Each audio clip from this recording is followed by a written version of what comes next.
This safe contains evidence of the code Ian Brady used to record where he buried the victims of the Moors murders. Undercover detectives from Greater Manchester Police have come to see whether it can help them finally close the case.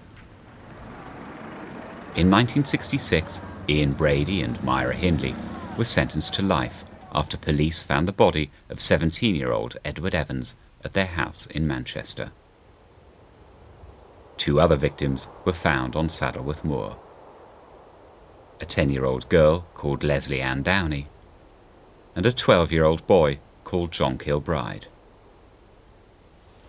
It was to be another 20 years before the body of 16-year-old Pauline Reed was recovered. 12-year-old Keith Bennett has never been found.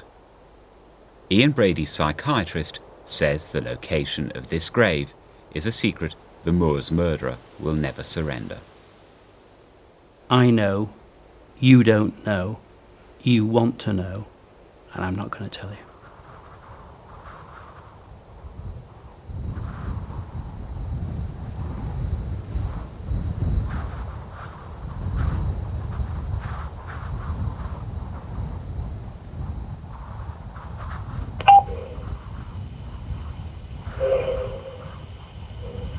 It's Myra. All I want to say to you is that I've gotten your letter, thank you very much, and the envelopes.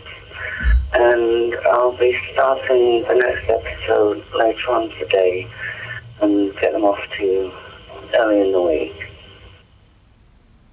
I first spoke to Myra Hindley in 1998, when I asked her to write an account of her role in the Moors murders for a BBC documentary.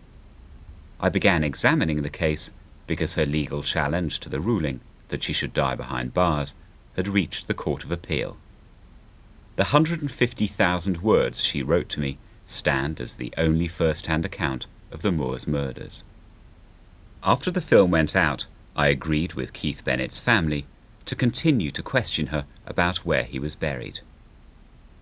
It took months of persuasion before she agreed to help.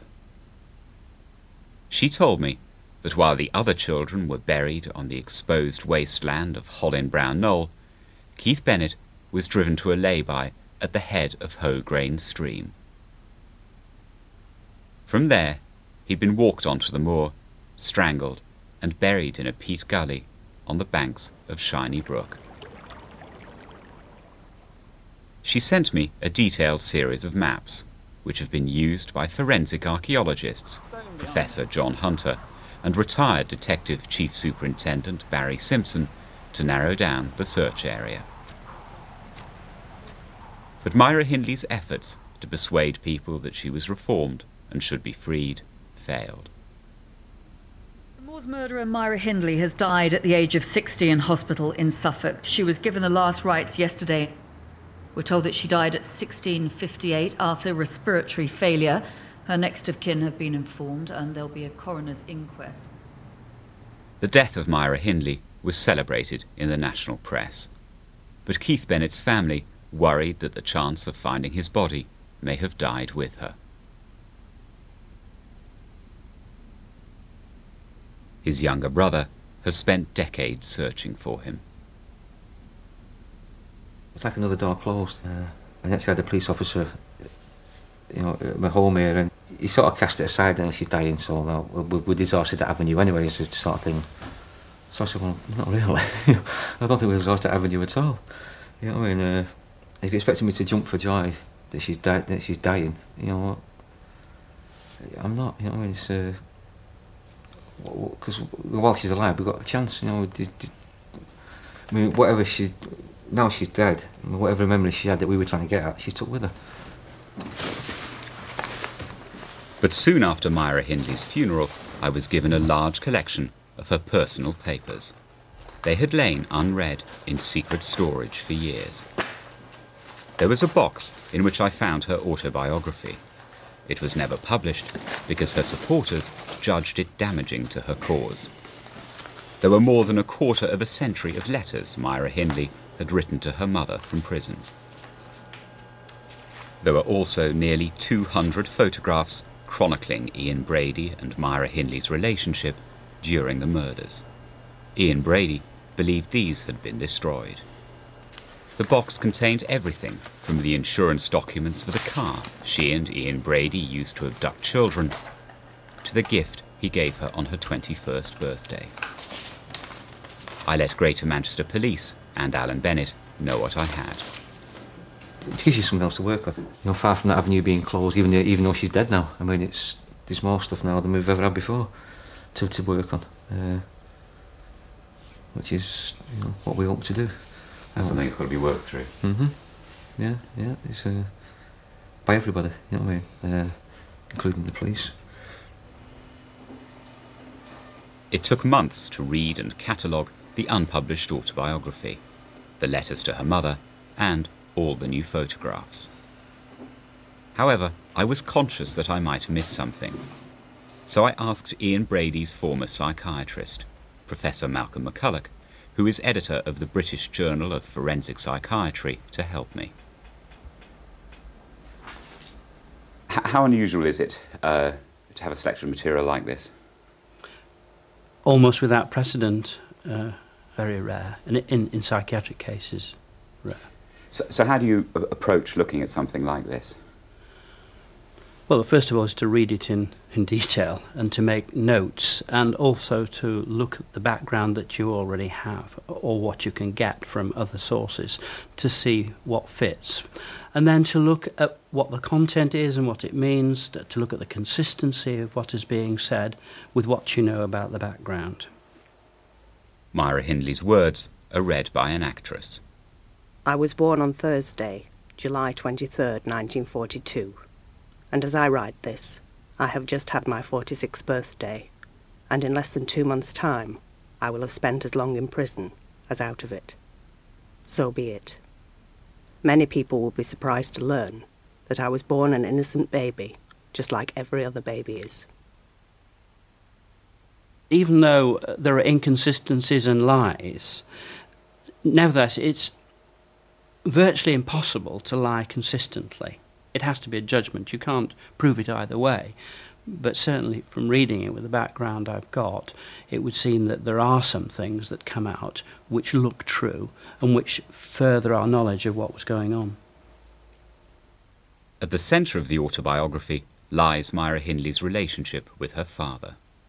She hated him and portrayed him as a bully.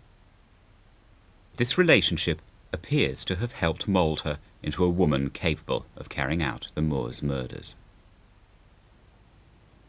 My father wielded total parental control, and I rebelled against it and fought against it, all my life until I was old enough to free myself from it. All his attempts to control me, even the successful ones, were at a great cost, and as a result of bitter recriminations, and often a hard physical punishment. One phrase that sticks in my mind about him beating her black and blue on the buttocks, and other phrases about him being aggressive, violent to her mother as well. And I think that's extremely important. It's well known that people who've been brutalised either emotionally or physically or sexually or combinations of all three develop abnormal personalities with elements of cruelty and sadism later on. Myra Hindley was schooled in violence at a young age by her father. Once, when she was being picked on, he locked her out onto the street and told her to beat the bully or face a thrashing herself. I set off up the street to meet my persecutor, and I quickly concentrated on the things Dad had told me and shown me. As Kenny's hands came up, I shot out my left hand, fist bunched towards his head. As I predicted, both hands went up to protect his face, and I lifted my right hand and slammed it into his tummy, hitting him hard. With a gasp, Kenny Holden's knees crumpled, and before he could recover, I slammed my left fist into the side of his head. Kenny was so totally shocked he sat down heavily on the floor and burst into tears. I stood looking down at him, triumphantly. The autobiography was written at a time when Myra Hindley was denying all involvement in the Moors murders. This made it difficult for her to address her relationship with Ian Brady. But there is one striking story which reveals how after each murder he liked to take a photograph of the victim's grave. It was Christmas 1960, and they were leaving St. James's Protestant Church in Gorton after midnight mass. I retained a warm religious glow and came out feeling warmed. Not so Ian, who took a long pull of whisky and walked across the grass to the edge of a grave, where he casually urinated. I had no idea then that his graves would be marked by photographs and not headstones. This is the first time Myra Hindley acknowledged that there was a system for marking graves. The way she characterises Brady as the mastermind behind the murders is continued in the 150,000 words she wrote to me years later. She claims he bullied her into abducting the children, and that she was never there when they died. But the pictures I have been given are frequently at odds with Myra Hindley's description of her relationship with Ian Brady. This unique visual record reveals the strength of the bond between them, and in doing so helps explain why the full significance of the photographs has remained hidden until now.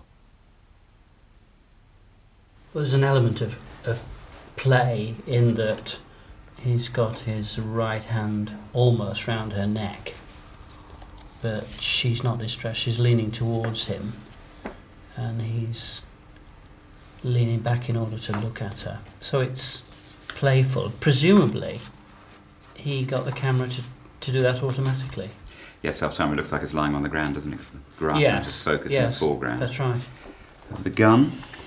That looks almost military, doesn't it? She joined a gun club. Yes, that's right, to get the guns.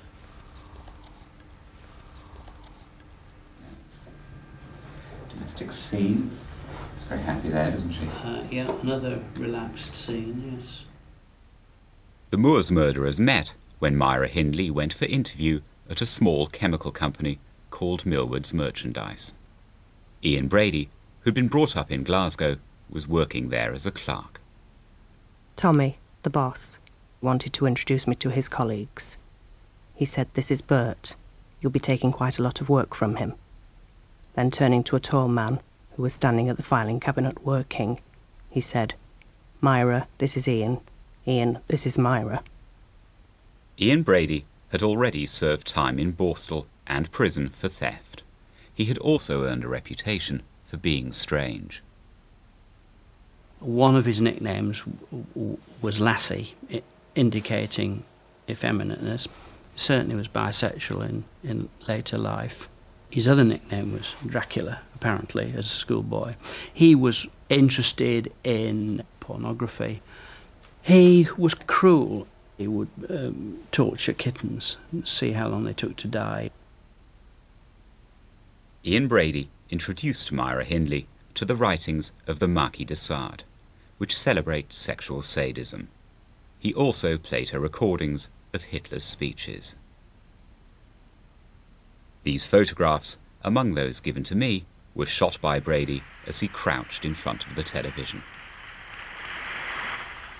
Es ist unser Wunsch und Wille, dass dieser Staat und dieses Reich bestehen sollen in den kommenden Jahrtausenden. Wir können glücklich sein zu wissen, dass diese Zukunft restlos uns gehört. Myra Hindley and Ian Brady became almost inseparable. She called him Neddy, after a character in The Goons. He called her Hess, after Hitler's deputy. They felt their relationship set them apart from the rest of the world. It was a very strange concatenation of circumstances, and the congruence was the sadistic cruelty. Where they were different was that she was socially very skilled, and he was quite withdrawn. So they're congruent in the middle, as it were, to do with their coolness and sadistic temperament, but complementary in terms of their social abilities. In her letters, Myra Hindley says Ian Brady prepared her to be his accomplice over a period of 18 months. He first introduced her to the idea of killing with a book. It's divided into 2 sections, Crime of the Century and Trial of the Century. The victim is a child. It even has a character called Myra. He had given me a book called Compulsion, which was the story of Leopold and Loeb. They decided to commit the perfect murder. They were studying the philosophy of Nietzsche and his theory of the superiority of the pure Aryan and the strong overcoming the weak. It was very much the Nazi philosophy. They kidnapped a 12-year-old boy for a ransom. They killed him, were caught, and sent to prison. I told him it was a very disturbing book, but why exactly had he wanted me to read it?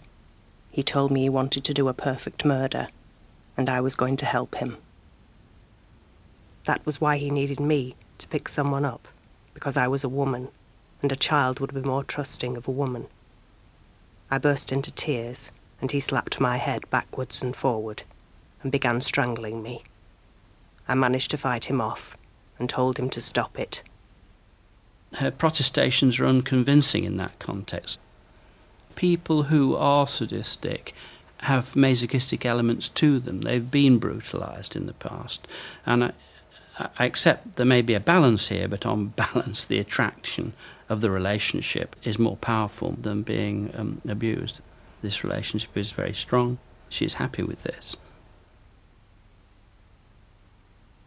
I must be totally honest and say he wasn't always cruel and sadistic towards me. We had some pleasant, relaxing times in country places that he'd found in travels on his bike. We'd pack a picnic lunch, flasks of coffee and bottles of wine, and spend whole days in a peace and tranquility that was such a contrast to the other side of him. These were moments I treasured and thought about when things were bad, trying to remember, telling myself that he couldn't help what he was, and maybe in time he would become accustomed to ordinary domesticity and we could live a normal life. But any possibility of a normal life disappeared on the 12th of July 1963, when Myra Hindley picked up 16-year-old Pauline Reed in her van. She tricked her into going to Saddleworth Moor to look for a lost glove. Ian Brady followed on his motorbike. When they got there, he led Pauline onto the moor, raped her and cut her throat. Myra Hindley claimed she was not present during this or any of the other murders. He led me to her body, which I tried not to look at. I didn't know at the time he was testing me, and that there was no need for me to be there. He told me to look at her. I'll never be able to forget what I saw. I stood and looked at the dark outline of the rocks, against the horizon of the dark sky, and 3 people died that night. Pauline, my soul, and God. No God would let what had happened happen. Most people, most of the time, in most circumstances like that, would be terribly distressed by this and would suffer nightmares. They wouldn't be able to get it out of their head. They would probably get post-traumatic stress disorder, so-called, in which there's a reminiscence of the visual images you've seen. You can't get it out of your head. You can't control it. She may have had some of that, but it certainly didn't prevail at all. Compliant in one murder, 4 months later, she helped in another. Like all the killings, it was meticulously planned, carried out, and recorded. 12-year-old John Kilbride was driven to Saddleworth Moor, where he too was raped and murdered. Several weeks later, they returned to his grave, and Ian Brady took a photograph. He stopped me as I was walking and said to turn round, moved me about a bit, and told me to kneel down and look at Puppet, whose head was showing from where he was still wrapped inside my coat. I now know, and knew quite soon afterwards, that he'd photographed me virtually kneeling on John Kilbride's grave. Do you believe that? No, I don't. I think that she didn't know, because I think he rehearsed his intention, his script, if you will, to her endlessly. They spent a lot of time together not only at work, but of course living together, I think she knew. How important was the idea of ritual and patterns to Ian Brady in these murders? With the benefit of hindsight, it looks very important. I'm struck by themes here that the bodies are not to be discovered, but Brady is to know where they are. In the notebook that the police interrogated Brady on, there was a phrase which indicated that he would check whether the site was undisturbed.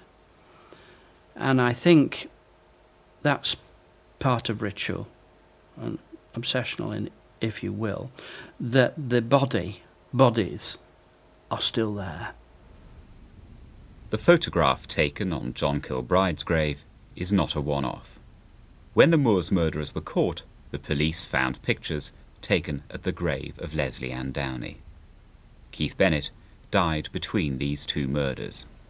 Because of this, I decide to search for any like it among those sent to me.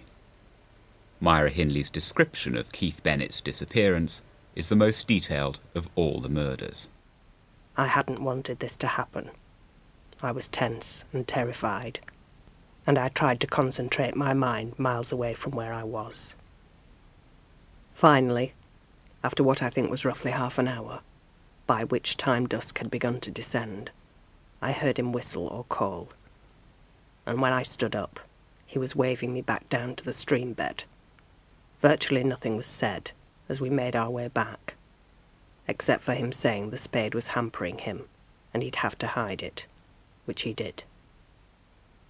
Keith Bennett's brother and sisters were at their grandmother's house, waiting for him to join them for the night.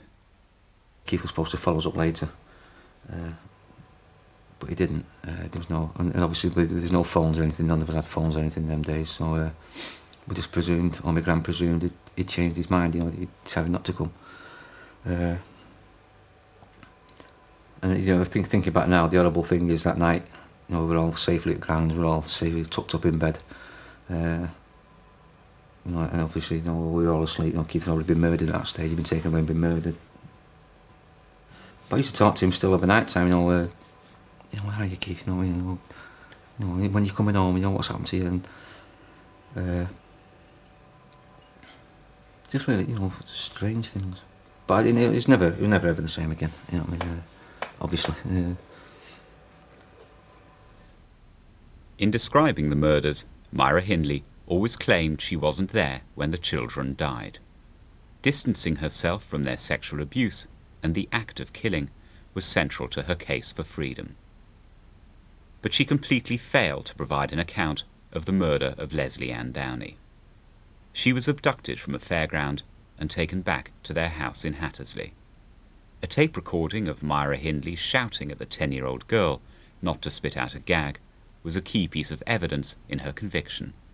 I repeatedly pressed her on why she had excluded this from her account. I'm finding it very, very difficult to do this Leslie Ann Downey thing. I think I'll have to be as brief as possible. There was that tape, which isn't what people think it is, but it's bad enough, and it just hurts so much to think that I could have been such a cruel bastard. The Moors murderers were caught when Ian Brady made a mistake. He beat 17-year-old Edward Evans to death in front of Myra Hindley's brother-in-law. After the killing, David Smith went to the police. And the next morning, there was a knock on the back door, and I opened the door.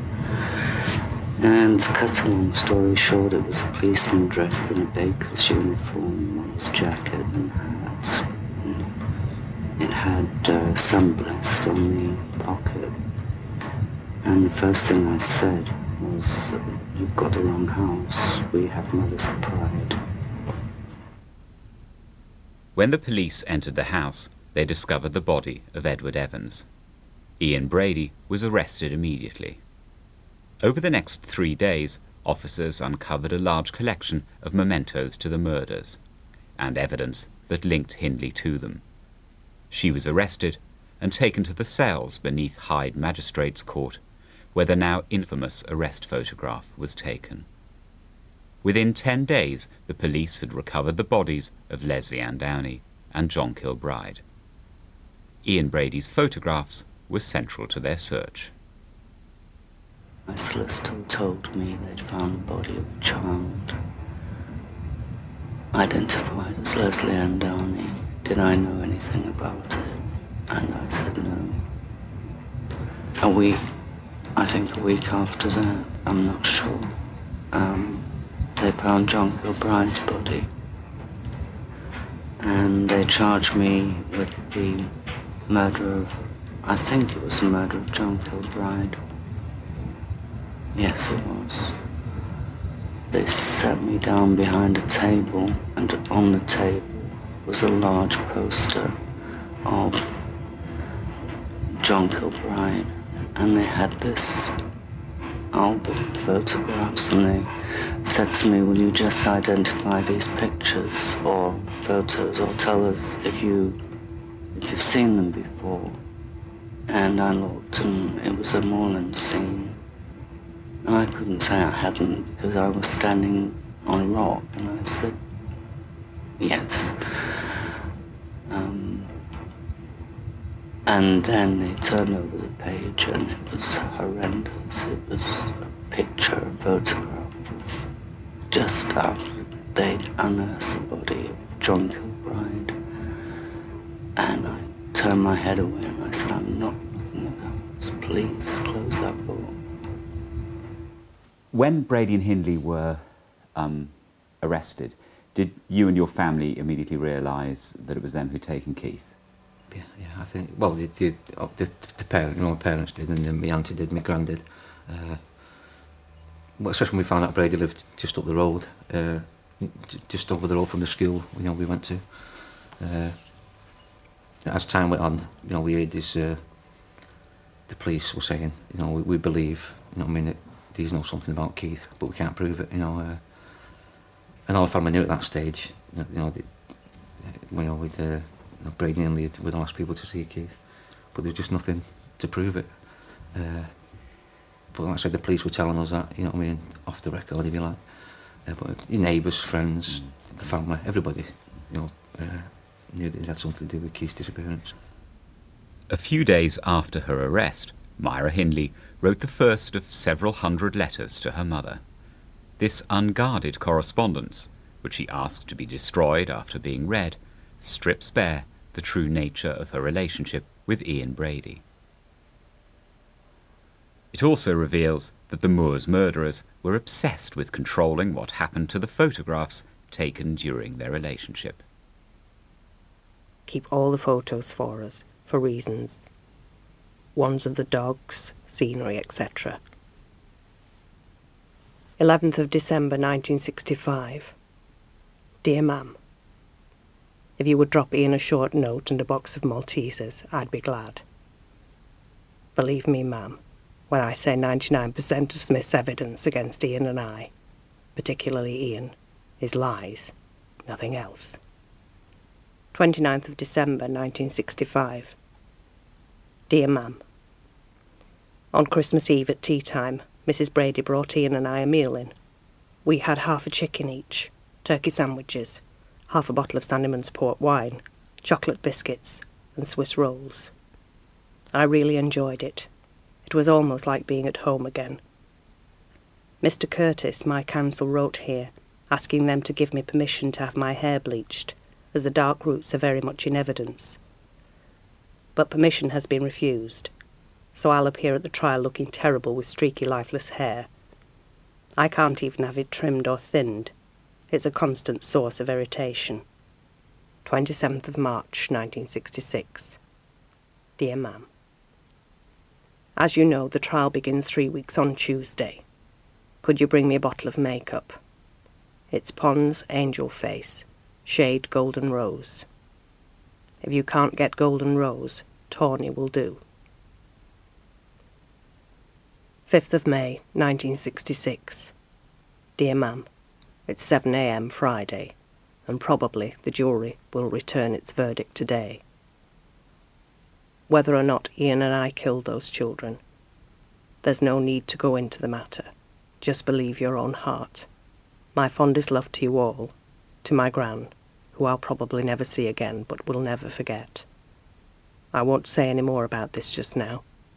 I've just started crying, and I don't want anyone to see me. In court, Myra Hindley came face to face with the mothers of her victims. Even up to them finding Leslie, I still had hope that she was alive, because I didn't think anyone had harmed her, you know.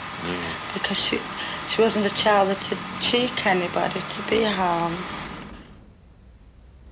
The worst parts of it were seeing Mrs. West in the witness box, and I was looking at her as she was giving evidence, and she saw me looking at her, and she screamed across at me, "How can you look at me?" And she called me every name under the sun. And then Mrs. Kilbride was giving evidence. I had the terrible feeling that something had happened to him right away, because he wasn't the kind of boy who would leave home for any reason. And he was quite happy and very pleasant, always singing and whistling, and I just couldn't see him going away with anyone, unless it was in an innocent way, perhaps to do a little job or something like that. He'd be enticed into a car that way. But the bond between Myra Hindley and Ian Brady was not broken by the distress of the mothers. And it suddenly hit me just what I'd done. And I think he sensed this. We were sitting next to each other, and he just put his hand on my arm and squeezed my arm. And I turned round and looked at him, and he was telling me with his eyes to keep quiet. What was it like for you and your family during the trial, knowing that these people had probably killed Keith, but there was no connection there? They weren't being tried for it, and so it was, whatever happened, the mystery was to some extent going to remain unresolved. Well, I think what the main thing was just openly would say something. You know what I mean? They would admit, you know, to knowing something about Keith and Pauline. You know, but they never did. No, not till many years later. The Moors murderers were sentenced to life imprisonment, with the judge recommending that Myra Hindley should not be released for 26 years. 6th of June, 1966. Dear Ma'am, I knew I would have to go to prison for some time for harbouring, but I didn't think it would be for this long. Ian's at Durham Prison on the special wing. Poor thing, he sews mail bags during the day, but he says it helps to pass the time quicker than expected. Will you do one thing for me, ma'am? Take out a policy on or for me for £0.50 a week. I can't even begin to think of the future, but the £0.50 will mount up over the years, and it will be something to fall back on. Although physically separated, the Moors murderers were to remain emotionally entwined for many years. Dear Ma'am, Ian's got a little mouse in his cell. He leaves crumbs for it and sits in bed watching it nibble them. The other night he left it half a chip, thinking it wouldn't touch it. But when he woke up the next morning, it had disappeared. 19th of June, 1966. Dear Ma'am, Mr. Fitzpatrick has a list of photos to send to Ian and myself, but he's not sent them yet, probably because the police have still got them. 24th of September 1966. Dear Ma'am, will you phone Mr. Fitzpatrick and tell him as soon as the appeal is over and done with to send Ian and me the photos we picked out at Chester? 17th of October 1967. Dear Ma'am, Mr. F is still trying to have our photos and tapes, etc., returned, and has written to the Director of Public Prosecutions about them. So if he has no luck there either, I've got a list to write to about that. One in particular is an organisation called Justice, which looks into anything that may have been a miscarriage of justice, or if the police have abused their powers, which I am convinced they have when they refuse to return our property to us. In August 1968, Ian Brady and Myra Hindley's solicitor finally succeeded in getting the Director of Public Prosecutions to hand over all photographs not connected to the known murders. The negatives were sent to Myra Hindley's mother for safekeeping. The letters show that although there were nearly 200 pictures, Ian Brady was desperate to get his hands on just a few of them.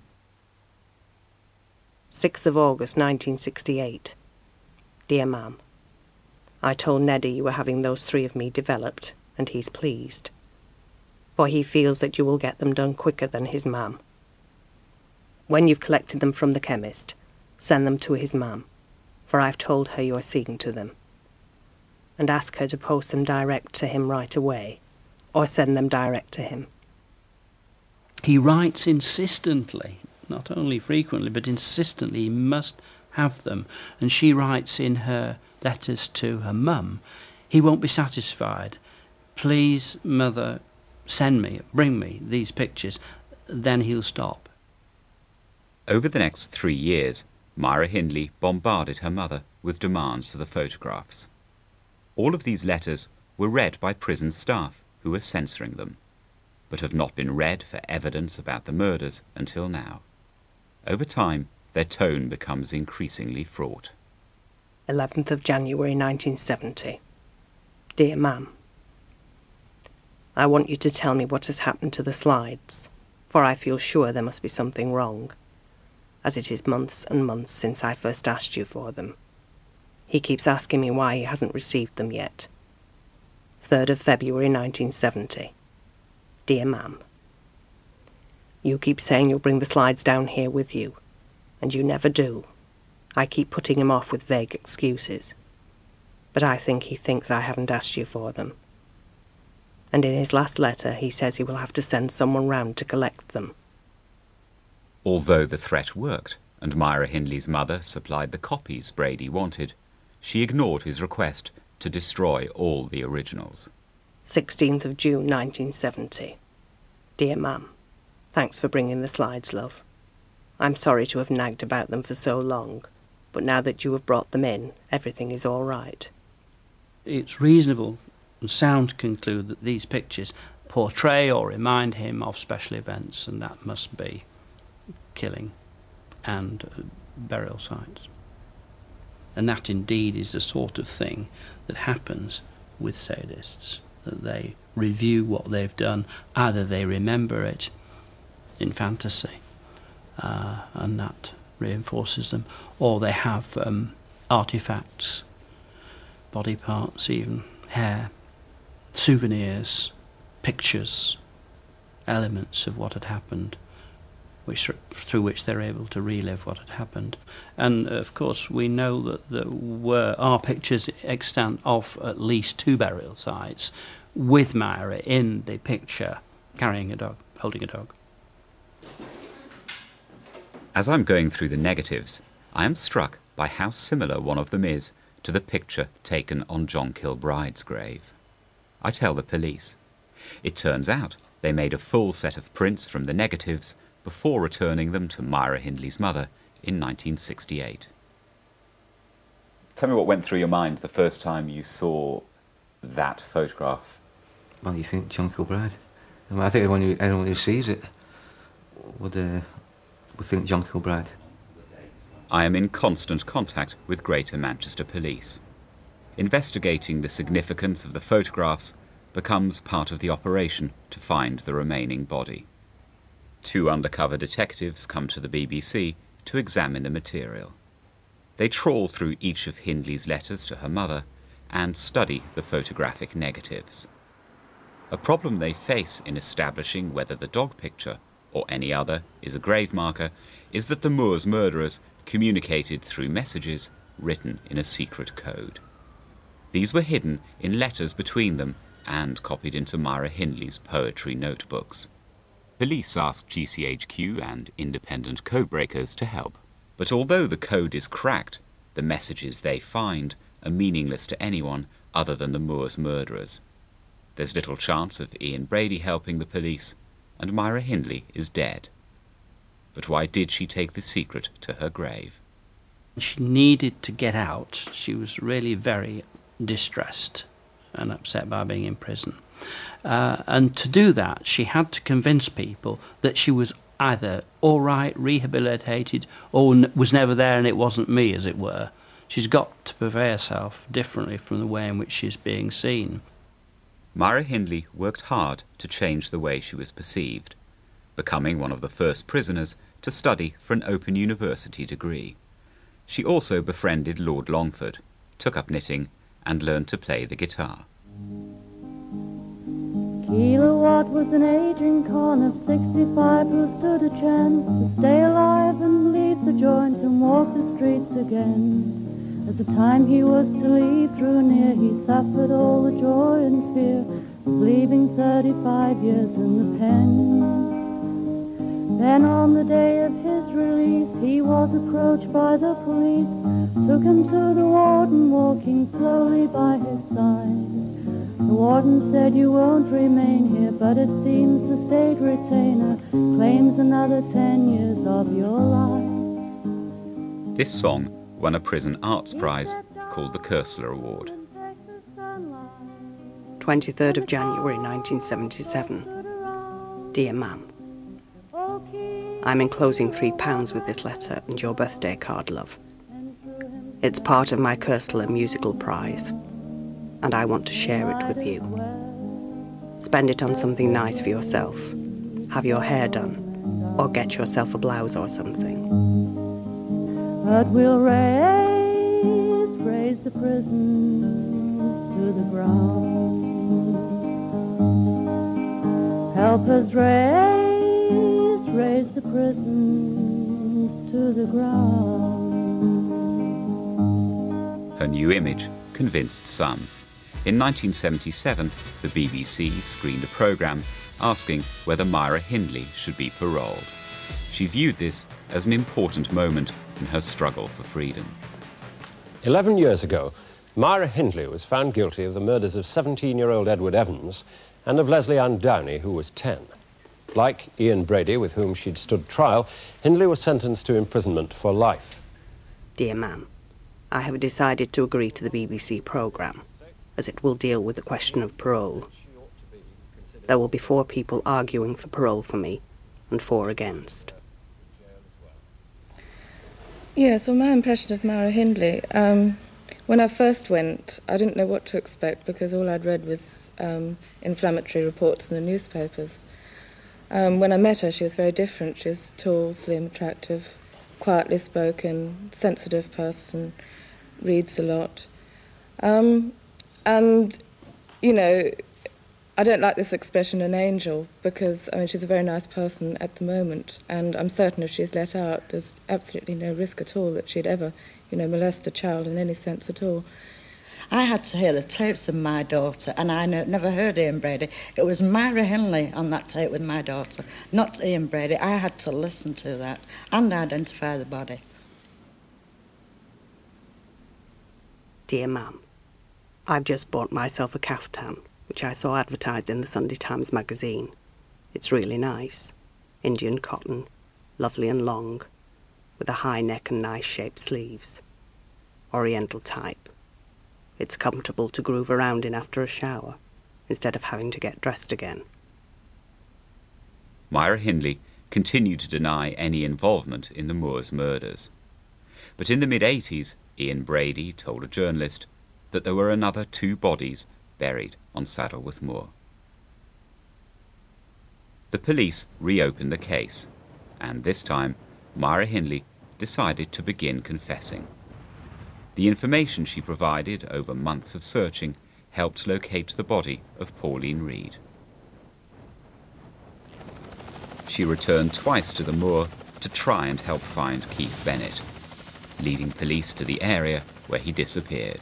I couldn't live with a burden of guilt anymore. It wasn't just a sudden decision thinking, oh, I better do this and I'll get parole in 1990. On the contrary, I told the police I wasn't applying for parole. It's widely believed that Brady, I confessed because I knew Brady was on the verge of, whereas on the contrary, I confessed and he wouldn't until the July, until after they'd found Pauline Reed and until he'd seen me on Saddleworth and knew that I was not messing about and I was going to where the areas of the graves were, and that's when the police began to get rambling garbage off him. He would have kept a very close eye on, through the papers, what was going on with Hindley. So almost perhaps as a retaliation, in order to recoup one's power and omnipotence about knowledge and what had happened, he assists as well. Brady also returned to the moor. Police notes show he strode rapidly to an elevated outcrop from where he could survey his favourite area of moorland. But then he appeared to become confused. After returning to his cell, Ian Brady showed detectives his collection of pictures taken in the area where Keith Bennett disappeared, images he got from Myra Hindley's mother. It's just possible, knowing the sorts of temperament of people like this, that Ian Brady was on the moor and checked the site without letting on, as it were. So he's got his last, possibly the last body still in place. Defeated, the police called the search off. I would try to deter any would-be well-meaning amateurs coming up here, because what we've done expertly, and it's all been properly logged and recorded. And that's important should we get any further information in the future. To go onto the moor, given the type of terrain, you could damage very easily any grave and it could be lost forever. In order to understand exactly what the police had done, Keith Bennett's brother, Alan, asked to see their search records. He told me he was astonished at the response. I was expecting like a map of the area, the gullies, even highlighted or something, you know, just to say done. When I went back and asked for these plans, they said they didn't have it. Well, there was no such thing.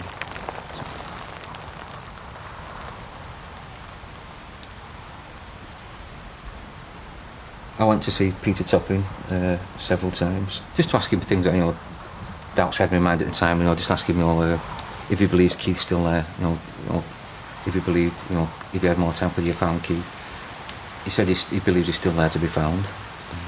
They could have missed him by a couple of feet. I mean, even at one stage he said, you know, someone could stumble across his body.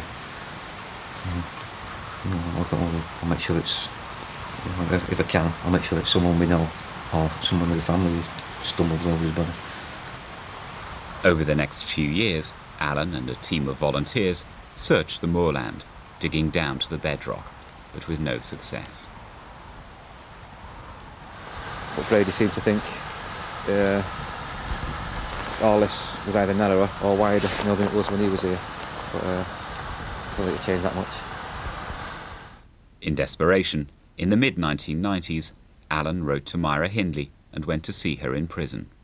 She offered to help, but yet again failed to mention that she had supplied pictures to Ian Brady. The priest who took her final confession maintains that Myra Hindley's desire to help was sincere. I think she genuinely wanted to help find him. She'd met his brother. She was very impressed with his brother. And I think that meeting was the key almost, because I think suddenly she met someone face to face with whom she had created this sort of havoc, you know. I mean, she had destroyed their lives. When she met Alan, then he became real, and he, in a way, brought the reality of what she'd done into her life. And then she wanted to put it right and to find the body, and she worked very hard at it. Myra Hindley knew that the discovery of Keith Bennett's body would have closed the Moors murder case and made it easier for her to be released. But admitting to hoarding pictures of graves would have undermined her claim that she was bullied into the murders by Ian Brady. When asked to help, she provided maps of the route they took the night Keith died. The forensic archaeologists searching for his body now want to know how these relate to Ian Brady's photographs. A detective from the 80s search has come to show them where they were taken. I mean, this one, I think it's coming back. Walking back down Shiny Club. If we're happy that the water is flowing this way, well, which way do you think? I think it's coming towards us. I would say going in that direction if we're assuming that the water's coming down this way. But if the flow was coming away, you wouldn't see that rock. You wouldn't. You wouldn't see it in this level of water, probably, anyway, would you? Oh, I see what you mean. Yeah. Just a thought. What's that one? Do we know where that one is? Well, we have identified it 13 years ago, John, but today we'll have to find it again. Is it that way, do you reckon, or this way? I think it's that way. Well, let's just go up to the next corner. Okay. When they were trying to work out where Ian Brady had taken his photographs, detectives struggled with those that lacked distinctive background features. These pictures were grouped with images in which the Moors murderers were wearing the same clothes. It was on this basis that they discounted the picture in which Hindley is holding her dog and staring at the ground, a pose similar to one she struck in a photograph known to be a grave marker. When I first started going to see the police, showing these photographs, I was told they were identified. Every photograph identified as a particular area. I've since found out that they didn't identify the area, they identify what Hindley was wearing. I mean, when I go to the mall, I have a black coat, you know, that I wear when I go to the mall, you know, weatherproof coat. If I was to go to Whaley Bridge or another open area of moorland, I'd wear that coat. You know what I mean? You don't have a Whaley Bridge coat, you don't have a Shiny Brook coat, you know what I mean? It's ridiculous. You know, and so they need to start again. They need to get all these photographs again and identify exactly where they're taken. You know, I mean, identify not what she's wearing, what's behind her. The police have now hired a firm of expert image analysts to re-examine all of Ian Brady's photographs for clues of where Keith Bennett is buried. Dear Ma'am, will you phone Mr. Fitzpatrick and tell him as soon as the appeal is over and done with to send Ian and me the photos we picked out at Chester?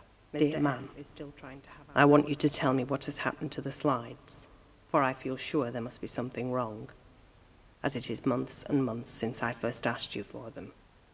He keeps asking me why he hasn't received them. You keep saying you'll bring the slides down here with you, and you never do. Dear Ma'am, I keep putting him off. Thanks for bringing the slides, love. I'm sorry to have nagged about them for so long, but now that you have brought them in, everything is all right. The police want to know which pictures were sent to Ian Brady in the hope that they might lead them to the grave of Keith Bennett. Detectives asked if they could have a warrant to search his cell at Ashworth Special Hospital, but government lawyers told them there was a legal problem. The courts had refused a demand by the families to prosecute the Moors murderers for the killings of Pauline Reed and Keith Bennett, ruling it would be a waste of taxpayers' money. Without the prospect of a charge, the police can't get a warrant to search Ian Brady's cell. The Bennett family is furious. Are you frustrated by the fact that the police, if they want to search Ian Brady's cell for those pictures, can't do it? Yeah, very frustrated. Very angry at times. We're told that Ian Brady's got rights. You know, they can't just go into his cell, his room, to have a look for things that you know may be important to us because of his rights. And you have to ask, what rights has Keith got? Do you get the feeling that Brady's played the system? Oh, definitely, yeah. I think he continues to play it as well. I think he will until the day he dies. Even though the police can't search Ian Brady's cell, there are still clues that could lead them to the grave. Besides hiring image analysts to examine all of Brady's photographs, they're trying to locate where the picture most like a known grave marker was taken. Geologists have told them that the rocks visible behind Myra Hindley only occur on low-lying parts of the moor, like the area where Keith Bennett disappeared. The police have commissioned the analysis of water samples from this area for traces of a decomposing corpse. The forensic archaeologists who carried out the work now want officers to help them dig the moor. We could certainly use a machine carefully if you get a machine out here, but even just manpower to strip this area and just for once and for all get rid of it. You know, I can't say that enough times. On the 40th anniversary of Keith Bennett's disappearance, his mother, Winnie Johnson, has come to lay flowers by the moor.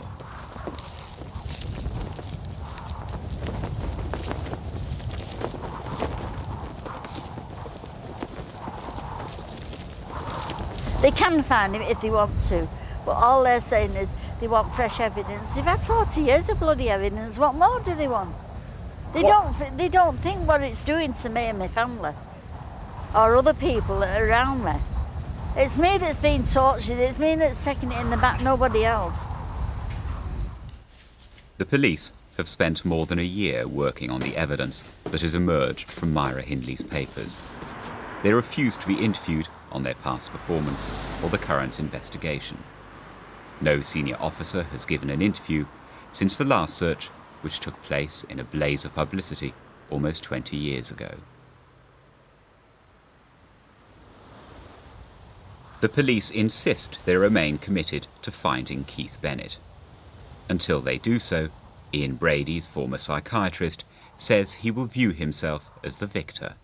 It is his perfect murder. The final control is the possession of the body. The possession of the body. And as long as that's the case, he can view himself as the winner, even though he's in prison. Yes, absolutely, yes. I know, you don't know, you want to know, and I'm not going to tell you.